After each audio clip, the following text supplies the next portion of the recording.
Oke, sesuai lanjutan permintaan kita bahas bagaimana jalannya cerita One Piece ke depannya ya Nakama. Sebagai gambaran saja, memang Elbaf itu semakin panas. Luffy dan para kru itu menikmati pesta di sana, tapi ancaman besar itu memanglah mengintai. Bangsawan misteri dari dunia surga Elbaf tertarik pada Roronoa-Zoro, sementara Gorosei dan Kesatria Suci itu merancang strategi licik menangkap Nico Robin. Im sama sendiri itu mengincarnya, tapi kenapa ya? Di sisi lain sendiri, Super Gaban itu menantang Luffy di sana dan membuktikan kekuatan yang hampir menyamai Akagami Sangs itu. Yang lebih mengejutkan lagi, Dragon akhirnya bergerak, bahkan Gorosei mengakui kekuatannya melampaui seorang Yonko. Tapi siapa kira-kira pemilik haki misterius di kastil tersebut? Apa yang disembunyikan di kitab kuno Elbaf itu sendiri?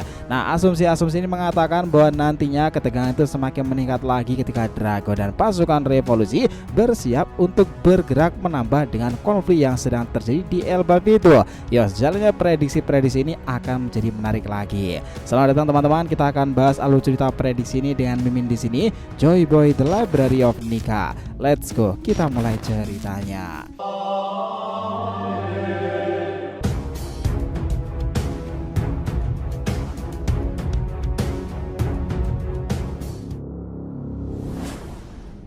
Namun sebelum pembahasan, jangan lupa untuk like video ini ya Nakama. Ya, supaya untuk support kalian semuanya nih untuk channel ini kedepannya agar terus berkembang dan berpetualang bersama Nika sang Joy Boy ini.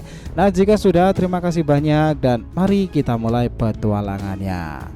Sekarang Nakama, kita langsung lanjut ke pembahasan chapter terbarunya ya. Kali ini cerita berlanjut ke Pulau Elbaf itu, tepatnya di dunia surga, bagian tertinggi dari negeri para raksasa. Seperti yang kita tahu, Elbaf sendiri terbagi menjadi 3 wilayah utama ya teman-teman.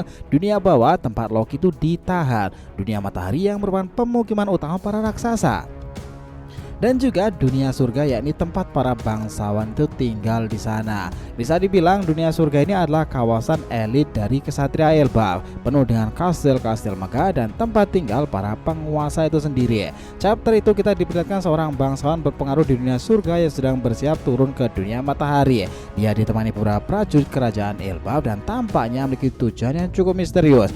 Dari informasi yang didapat, dia tahu bahwa bajak laut topi jerami telah tiba di Elbaf dan sedang berpesta bersama bajak laut Giant Warrior.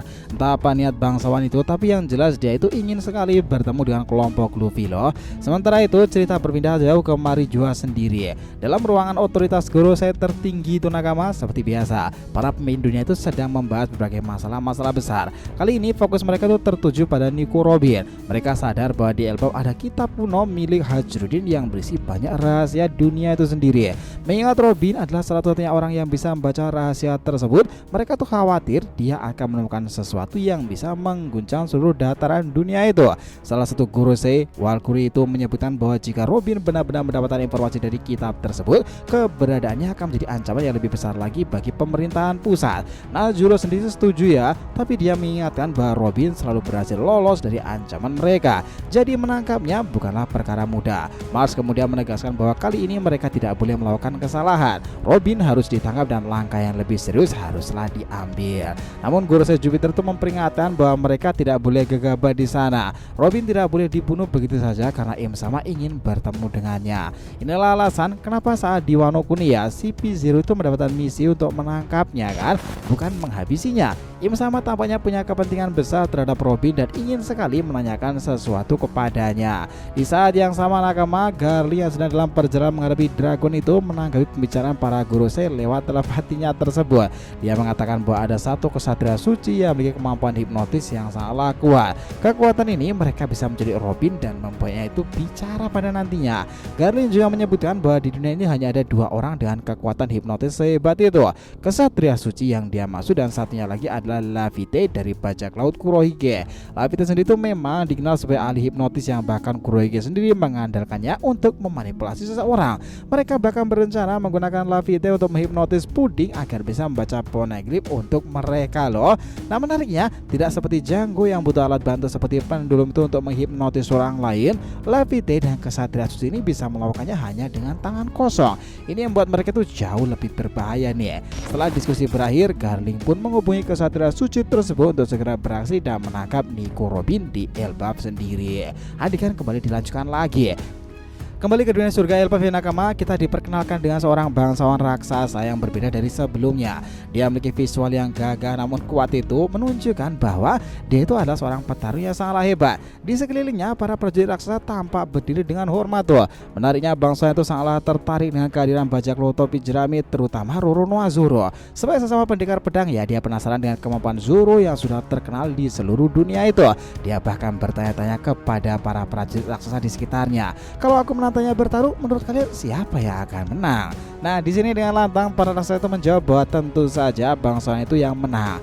Mereka percaya bahwa hanya Pangeran Loki yang bisa mengalahkannya, menandakan bahwa dia itu adalah pendekar pedang terkuat nomor 2 di Elbaf. Ini dong tentu menjadi ancaman bagi Zoro jika benar-benar berhadapan dengannya nanti kan.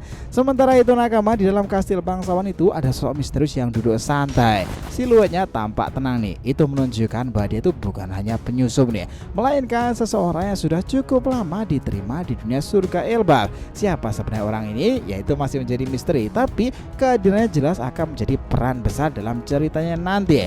Di tempat lain sendiri di Kastil Aurus, pertarungan antara Luffy dan Scooper Gaban teruslah berlangsung. Seperti yang kita tahu, Gaban tuh memberikan tantangan kepada Luffy ya. Jika dia ingin mendapatkan kunci untuk pembebasan Loki, dia jelas harus merebutnya sendiri dari Gaban kan. Pertarungan itu berlangsung sengit, kecepatan dan kekuatan Gaban membuat Luffy itu sempat kewalahan. Namun Luffy akhirnya menemukan celah untuk berhasil merebut kunci tersebut. Gaban yang terkesan dengan kemampuan Luffy kemudian mengakui bahwa dia benar-benar memiliki banyak kesamaan dengan Goldie Roger. Sebelum pergi, Gaban memperingatkan Luffy bahwa pembebasan Loki bisa membawa konsekuensi besar. Luffy dengan santai mengatakan bahwa jika Loki bertindak macam-macam, dia sendiri yang akan menghentikannya, seperti yang pernah dilakukan sang idolanya itu. Nah, dengan jawaban itu ya, Gaban hanya tersenyum dan berkata lagi, lakukan saja apa yang ingin kau lakukan Luffy. Nah, menariknya Gaban juga menyebutkan bahwa Luffy itu hampir menyamai kekuatan Akagami loh. Dia hanya tinggal memperkuat hakinya sedikit lagi. Di sini setelah menyerahkan kunci, Gaban memutuskan untuk pergi mencari seseorang. Dia merasakan keberadaan pemilik haki misterius di Kastil Aurus beberapa waktu lalu dan ingin sekali mengetahui siapa sebenarnya orang itu. Bisa jadi yang dia cari itu adalah Shamrock sendiri dan Gunko, dua kesatria suci yang tadi disebutkan. Sementara itu di Marijoa, tiba-tiba seorang bawahan masuk tergesa-gesa ke ruangan Gorosei itu.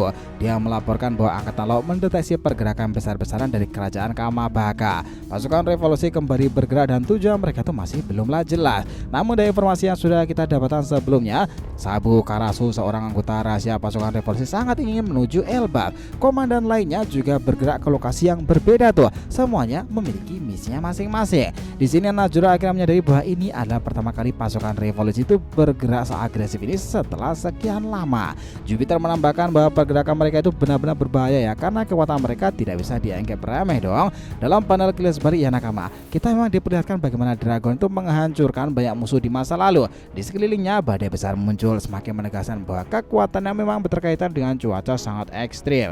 Sejak di Laugton itu kita sudah diperlihatkan bahwa kehadiran Dragon selalu disertai angin kencang dan badai itu kan. Valkyrie pun berharap Garling bisa mengalahkan Dragon tersebut sebelum dia semakin kuat lagi. Saat masih di angkatan laut, kekuatan Dragon berada di level admiral yang berbeda nih. Tapi sekarang dia sudah melampaui hal itu. Bahkan dia kini bisa aja lebih kuat dari seorang Yonko dunia baru loh.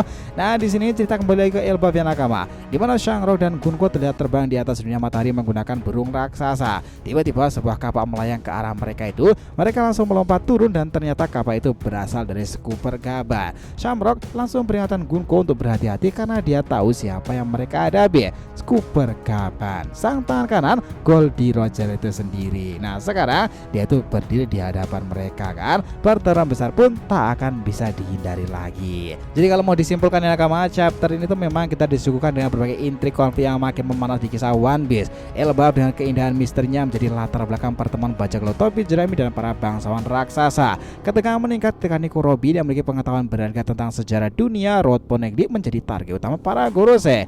Pertengahan Luffy dan Scooper Gaban menambah elemen aksi yang mendebarkan kan. Sementara pergerakan Dragon dan pasukan revolusinya menunjukkan bahwa ancaman terhadap pemerintahan pusat semakin nyata tuh. Ideologi dan semua kekacauan akan benar-benar terjadi. Nah, dengan semua atribut ini nakama, chapter ke depan tidak hanya memperkaya narasi One Piece nya, tapi menegaskan bahwa pertarungan pertengahan di berbagai area akan semakin meledak lagi. Elbaf jelas sudah menjadi medan pertempuran strategi dan kekuatan menjadi pusatnya dalam chapter-chapter ini. Bangsa person misterius, Shamrock, Sang dan juga yang lain sebagainya telah muncul. Bahkan adalah scoop pergaban salah satunya yang sudah menguji Monkey D. Luffy. Bukan kedepannya bakalan lebih menarik tuh chapternya itu nanti. Nah, jadi gimana dengan semua hipotesa dari bagaimana prediksi-prediksi ini kita sebutkan? Apakah itu nanti akan ada kerelataan kaitannya untuk chapter resminya nanti? Who knows? Bisa aja kan nakama tentang semua itu. Sepakat nggak? Jadi itulah tadi ya bahasan kita mengenai bagaimana jalannya cerita yang mungkin akan terjadi di chapter-chapter berikutnya. Terima kasih banyak telah menonton cerita ini sampai akhir. Jika kalian punya pendapat langsung aja komentar di bawah dan kita akan usahakan respon, oke? Sampai jumpa di video selanjutnya nakama, dan Joy Boy Sang Nika telah kembali ke peradaban One Piece.